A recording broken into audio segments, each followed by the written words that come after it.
One of the most anticipated movies in a long time is about to come out. The Dark Knight Rises. Get ready, because we are going to leak, spoil, and decode the new Batman film that's coming out. We're going to get into the meaning behind the meaning, the secrets behind the secrets. But first, understand, this is one of the most successful propaganda franchises out there selling tyranny. For all of you that say it's just a movie, for more than 50 years, the Department of Defense has paid and financed for most major action films. They all have a unified propaganda message selling you on the idea that you're powerless and that you can't protect yourself. Only shadowy groups, by violating your rights and liberties, can keep you safe.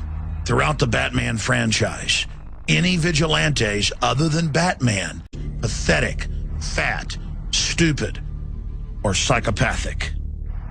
To understand the conclusion of the Dark Knight series, we first have to go back to the beginning. In Batman Begins, a secret society known as the League of Shadows, led by Ra's al Ghul, played by Liam Neeson, seeks to put a poisonous psychotropic drug in the water supply to drive Gotham, the archetypal New York, into total insanity. Then he will bring order out of the chaos. And as all informed people know, governments have been fluoridating water supplies for more than 60 years, causing brain damage and cancer. So we see here in the first installment a revelation of the method, or the power structure, showing you how they operate. That there are secret societies that manipulate for good and bad. Bruce Wayne, the aristocrat, the banker, the globalist, has his secretive system. And then there's the evil outlanders trying to come in and take over. In part 2, Batman, the Dark Knight, we're introduced to the Joker. Now let's analyze the underlying messages here. He is a nonconformist, a libertarian type who makes his own clothes and burns money. Nothing. No matches on prints, DNA, dental, clothing is custom, no labels. He doesn't go along with the mainline consumerist corporate culture. And so he's got to be a murdering psychopath who enjoys blowing up hospitals, bridges, ships, and killing police officers.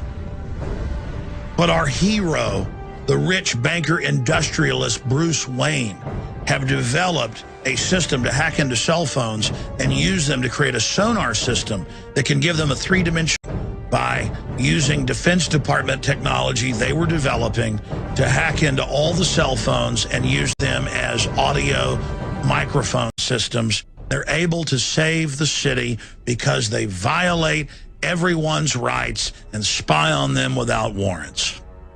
So again, it aids and abets and gives comfort to criminal elements in the NSA who on record are spying on the American people and using all of our appliances, from smart meters to computers to smartphones, to spy on us. All of it is pro-tyranny propaganda. We now move from part 2 to part 3, The Dark Knight Rises. So let's start decoding The Dark Knight Rises. Number 1, look at the name, The Dark Knight Rises. And we're told that he's willing to give it all up. You've given them everything. Not everything. Oh, you've already given these people so much. I haven't given everything. So he's this Christ figure, this dark Christ, who is fighting the evil secret society led by Bane, who is coming to destroy Babylon, the beautiful city. Here's a few juicy spoilers. Batman gets his back broken in a fight with Bane. At the end, as Bane is dying, we learn that he's a Darth Vader character who can't survive without the mask, which is the recurring cyborg archetype that humanity can't live without machines. Who is Bane? He's a symbolic demon, a destroyer, a symbol of the Hegelian dialectic, order out of chaos. To the conscious mind, these symbols don't register. To the subconscious, they are clear commands, just like you're a computer. The power of Hollywood, the power of images to program the mind is not debated. And the Pentagon and Madison Avenue know that. Remember back in 1975, when for more than 2 years, the beaches were almost empty in the United States and areas of Europe and Australia because people were so scared that a giant shark was going to eat them? Psychological warfare chiefs certainly paid attention to that.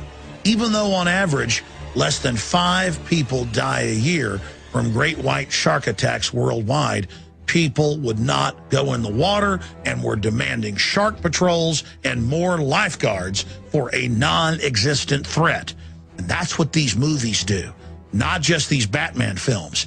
Every one of these films has terrorists blowing up major cities constantly to create the psychological illusion that there's big sharks out there that want to eat you, and there's terrorists under every table that want to attack you and your family. And you notice at the end of Jaws, the shark has been killed. He's been defeated, but still the beaches remained empty. You are being subconsciously programmed. When you go in one of these movies and just turn yourself over to it in suspended disbelief, you become a willing victim to have your mind literally programmed in that key fear state. Because when the mind is in that fear state, it is wide open to be reprogrammed. And now in the new film, we see the football game blown up. We see the police helpless if the state doesn't take every right we've got and turn our children against us and set up highway checkpoints and launch 30,000 armed drones and listen to our phone calls, then none of us are safe because the non-existent threat of Osama bin Laden and Al-Qaeda and Bane are going to get us. The key to understanding why the social engineers want males in an arrested development junior high mentality state is simple. Through thousands of films and video games, we are bombarded with the idea that threats always come in the form of a giant evil monster or terrorist who openly announces themselves, not through slow cultural death. And men are presented with an idea of Arnold Schwarzenegger, the Herculean figure, or somebody like Batman, defeating the enemy all by themselves because the public is powerless. That's why now when I talk to so many men, they say, oh, you're such a hero. You go out and confront politicians. You go out and, fight for freedom. I'm glad you're there. What do you mean? I'm just an average person like you. We're not fighting big green Martians from Mars. We're not fighting, shadowy groups like Bane, unless you talk about the Private Federal Reserve that's hijacked this country. We're fighting the New World Order. We're fighting a corporate takeover system with regulations and red tape that doesn't announce itself as an enemy, but that just oozes in with bureaucracy to dominate and usurp our lives. We're fighting the UN and Agenda 21 and a federal government bought and paid for by foreign interest engaging in treason. When you're conscious or awake, aware, watching, when you don't suspend your disbelief, you see the programming, the manipulation, the hypnotic suggestions right there like it's written on the wall. But when you're unconscious, like the general population, you are wide open to be victimized by this programming. Hey, I like a good action adventure movie as much as the next person. There's nothing wrong with enjoying a film if you're aware of the implanted images. But it's important that people become conscious of the manipulation that's going on.